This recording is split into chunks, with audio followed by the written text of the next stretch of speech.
Something happened last night that you need to know about, but was barely reported at the time. Kamala Harris returned. 100 days after leaving office, she came to energize the resistance. Who saw that video from a couple of weeks ago? The one of the elephants at the San Diego Zoo during the earthquake? Google it if you've not seen it. So that scene has been on my mind. Everybody's asking me what you've been thinking about these days. Well, and to be fair, she's had a lot of time to think over the past 100 days. The problem for her and Democrats is that none of them, including her and all of those thoughts, have come up with what they are for, just what they are against. Continues to be a problem for Democrats. Democratic Massachusetts Congressman Seth Moulton diagnosed that problem a long time ago and is with us now. It's good to see you, sir. Thank you. Everybody's been talking about Trump's 100 days. Let's talk about Democrats' 100 days. Democrats stronger and better off 100 days into the Trump administration, or worse from when he was inaugurated? Well, I think, honestly, we're better off in terms of how Trump is just completely wrecking himself and self-destructing his own administration. But to your point, Leland, I don't know that we have yet solved our own problems, and I've really been encouraging our party to look ourselves in the mirror, to really examine why we lost so many voters, and to do more to get back in touch with Americans. Yes, we have to speak out against Trump and be honest about what he's doing, but we also have to show a forward-looking vision for the country. And we got work to do there. There's something other than Donald Trump. Chuck Schumer, who people can argue whether he is the leader of the party, but he is probably the #1 or #2 most senior Democrat around, was asked about poll numbers, and he talked about how terrible, as you just did, Donald Trump's poll numbers are. Take a listen. There's a poll out today that has your approval rating lower than any other congressional leader at 17%. Are you concerned that you may be a liability for your party? Polls come and go. Our party is united. We're on our front foot. We're stepping forward and going after Trump. I'm sorry. How do you expect the American people to trust Democrats to go after Donald Trump if that's what you think is important when you are less popular than he is? Well, look, I mean, this is a fair question, Leland, and I think that what happened in the last election is we don't always get fair questions, but that's a fair one. Well, you always get fair questions when you're here. That's the point of the show. Thank you. No, absolutely.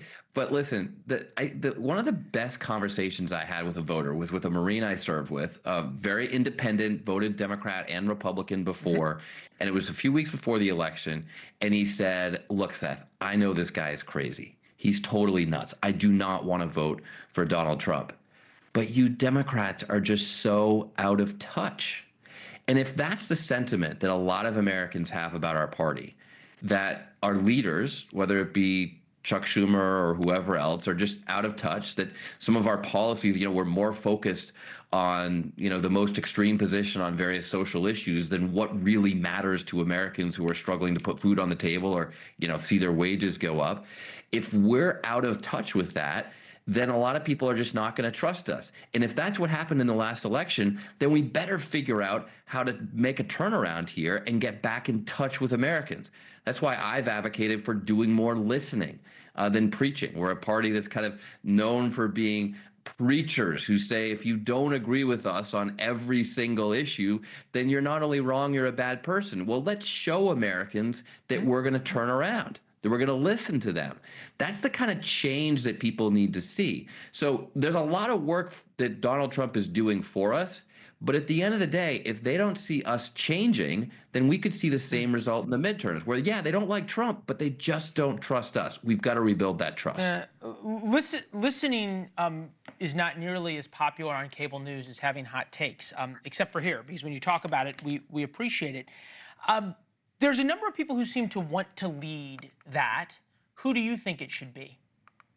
Yeah, I don't know who the leader is, but the point is, if we're going to be a majority party, we've got to expand our tent, not narrow. So Donald Trump had an idea of who the leader should be. Last night at the town hall, endorsed Stephen A. Smith for running for president, not necessarily for president. Take a listen. Stephen A.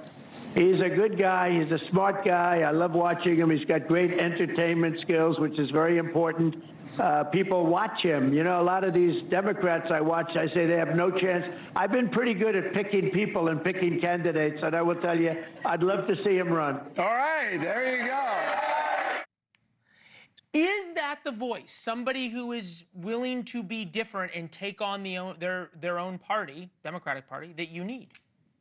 Well, I think it's helpful. I mean, look, two of the best presidents that we've had in recent memory are Bill Clinton and Barack Obama, both elected to 2 terms. Both people. Come on. I thought you were going to nobody say had ever Ronald heard of Reagan them. and be bipartisan. Come on. What's that? I thought you were going to say Reagan and be bipartisan. No, Democrat president. Oh, okay. Reagan's not Reagan might be a Democrat by Trump standards, but not by history standards. But among Democrats, right? If you're looking for who's the next great Democratic president, just look to recent memory. Bill Clinton, no one had ever heard of him this far out from the election before he was elected the first time for president, and he took on the party. He said, we've gone too far to the left. We've got to get back in touch with the economic interests of Americans. And by the way, one of his big pushes was for reforming the federal government. He actually did it in a way that saved $250 billion, a lot more than Elon Musk, and didn't create chaos. So here's a good model. And yes, he took on the party. And then Barack Obama, he absolutely took on the party. Everyone thought we were going to nominate Hillary Clinton. That was the establishment candidate. Again, no one had heard of Barack Obama. He no, it's fair. Nowhere. There's so much we could do a whole podcast on this. And I don't know if you were on the show that night, but early in the Trump administration, we ran clips back to back of Trump and Bill Clinton, and you almost couldn't tell them apart in terms of what their policies were. But you mentioned Bill Clinton. James Carville was the architect of Bill Clinton. It's the economy, stupid. Here is Stephen Bannon, on last night with the town hall. Take a listen. So Steve says that he's going to raise taxes on the rich to help pay for the tax cuts for the middle class this time. I hope that Steve is right. I don't think he is. Why? Because I think they're going to cut tax. I think they're going to keep the tax cuts for the billionaires. If he's right, if they raise taxes on rich people and help middle class people, and they keep expanding health care for middle class people and subsidies to help so people can buy insurance, if they keep doing that and they tax billionaires, you know what? I'm going to come on your show, Chris, and say, you know, I got it wrong. All right, so Carville can come on and say he got it wrong, doesn't cost him anything. Donald Trump's superpower is making his political enemies do unpopular or stupid things. Do you worry that Trump's going to put you in the position of having to vote on a tax increase for billionaires? I mean, he's gonna try to put us into all sorts of awkward positions, but so far the Trump administration hasn't even had any agenda in Congress. I mean, I go to Washington every week. We vote on completely meaningless stuff like deregulating refrigerators. Okay, meaningless stuff in Congress is kind of par for the course. I apologize. No, but the point is, there's no Trump agenda, Leland. You know? There's no agenda. There's no legislative agenda. He's doing everything by executive order, which is exactly what all you Republicans said Barack Obama was. All you Republicans? Yeah, Republicans. I'm not a Republican. Were irate at Barack Obama for using executive orders. I'm not a Republican. You can't do that. Now everyone is now Trump is going around bragging about how many executive orders he's using. Time out. We got to say, you just said all you Republicans. I'm not a Republican. Okay. Look, I don't know exactly your political history, right? But my point is that the same Republicans who attacked Barack Obama for using executive orders, when actually Barack Obama did then have a real legislative agenda that he did work with Congress in often in a bipartisan way to get done, they're the ones who are now praising the fact that Trump is doing everything by executive order and he's not putting forward a legislative agenda. So no, it is a completely fair critique, completely, and he's not putting forward a legislative agenda on immigration or anything else. Agreed, 100%, and it will be his downfall if he can't get a legislative agenda through. Congressman Seth Moulton, as always, thank you. It's good to see you, sir. We'll see you back in D.C. Thank you for watching. Subscribe below and download our NewsNation app right now on your phone, and you will get fact-based, unbiased news for all Americans.